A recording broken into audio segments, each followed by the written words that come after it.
Okay, the purpose of this video is just to walk you through how to set up your pricing.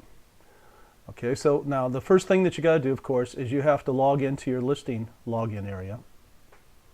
And what we're going to do is we'll go into my account. You hit login here, right? And this brings up this menu bar up on the top here that takes you into your rental dashboard. You click on rental dashboard over here. Now, I set up a test property for us to work on so we could start off with this all together. Of course, you go to edit, you go to pricing. Basically, the way pricing works is it's a two-step process. The first thing that you do is you set up your date ranges for your different rental periods, and then you add your pricing, all right? And if you look up at the top here in your rental dashboard, you'll see that the last place is rates. Now, the first time that you do rates for a property, you're going to get this blue little sign here. This is the only time you'll see something like that, and you'll hit set your rates. And it will say add date ranges to seasons. Seasons and date ranges mean exactly the same thing. So what you want to do is you want to add a date range, right? And what we want to do is set up our rental periods, right? And then we're going to label our rental periods, and then what we're going to do is we're going to go back and add daily and weekly rates to them. Now the system can't go back in time, so this is the 14th of April. But let's just say we're setting up a rental rate period. We'll make it to the 21st of May. Now it says season tariff over here. If you click, you can change this name. You can name it anything you want. This software was made in Europe, and so if you're a Westerner and you see the term tariff, just think rental rate, all right? So let's call this spring rental rates, right? And then it says add new, all right? Now, one thing you might have seen me do is that I put in these dates first, and then I put in the rental rate over there, the name of the season over there.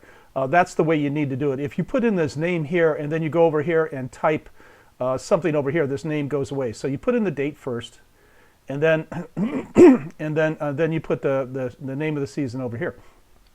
The next thing you really got to be careful about is that you got to be very careful that there's no gaps between the end date of one rental period and the beginning date of another. For example, if this was May 21st, and I sort of by mistake set this up for May 24th, and then I went down and I built the rest of my year, you know, with all my different rental periods, I wouldn't be able to change this 24 to 22, which is where it needs to be, without removing all these later rate seasons. You'd actually have to start all over again. It's sort of a glitch in our system, and hopefully as time goes on we'll be able to make it more forgiving. But for right now, the important thing to remember is that you can't have any date, you got to get it right the first time. You can't have any gaps between the end of one rate period and the other. So this is the 21st. I've got to be really careful that I get it to the 22nd. And we can run this out to, you know, we'll run it out to June 18th. And I'll change the name and I'll call this early summer. Let's see, early summer rates, right? And then let's add one more. What do you say? All right, now, Saturday the 18th, I got to get this to the 19th so there aren't any gaps there. I can run this one, just for examples, I'll run this one out to the end of July, right? And I'll call this summer rates. All right, and we'll enter that. Let's see, maybe we'll go this way. Maybe that's the best way to go. And then what you have up here is, this is very interesting up here. You have private template and reusable template, right?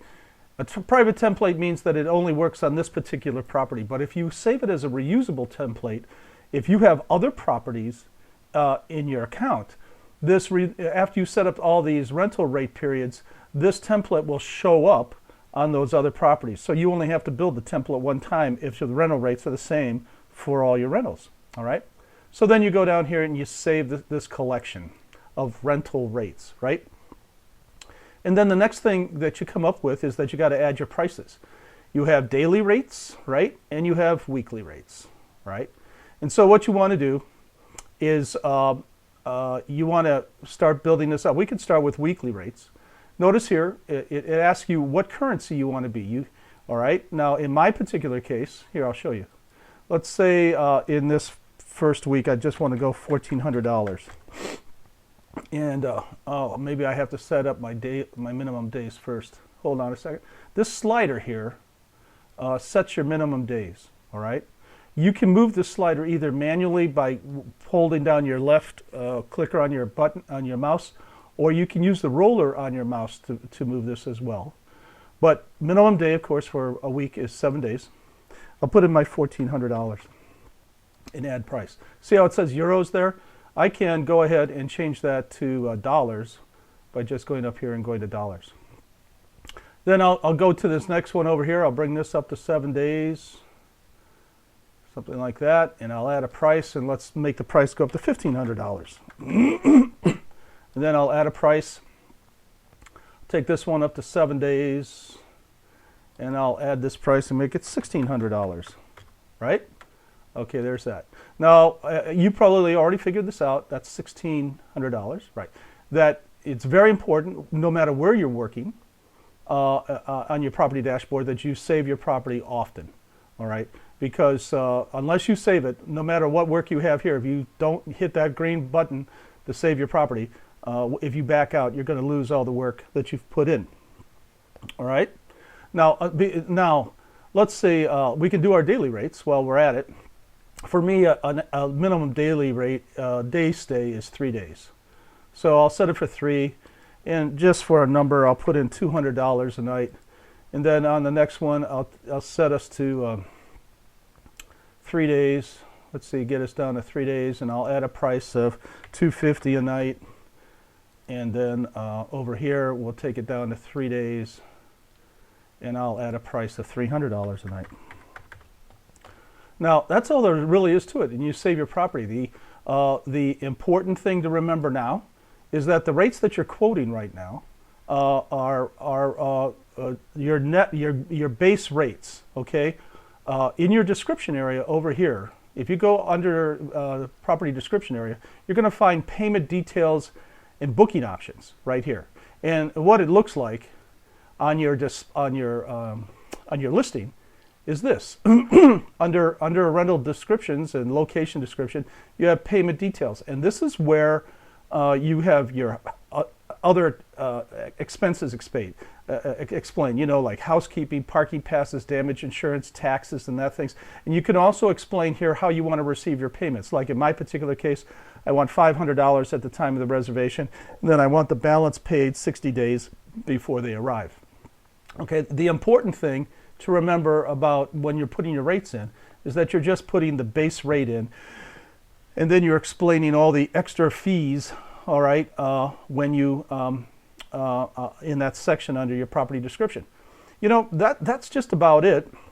When you come back into the rental rate section after you rent it, after you've put, what do you want to say, dates and ranges in, okay, you will come to this menu directly, and it says Manage Rates over here. And if you drop this, you know, you can create a new rental rate period in the active period, in the period that you're working on. You could, the best thing to do with these all right here is just to go to Manage All Rates, and what it will do, it will take you down to where all the rates that you've created, these are all rates I've created before. And you can see rental rate 16, and that's where it takes us, and there's the rates that we have. And you can just go in and edit this, okay? You can just go edit, and then what it's going to do is take you through the process. Again, you set up your date ranges, and then when you hit this button down here, it'll take you where you can add your prices in again. All right? It's not really that bad of a system. It's pretty easy to handle. So I hope this helps you a little bit. All right, we'll see you a little later. Bye. Bye.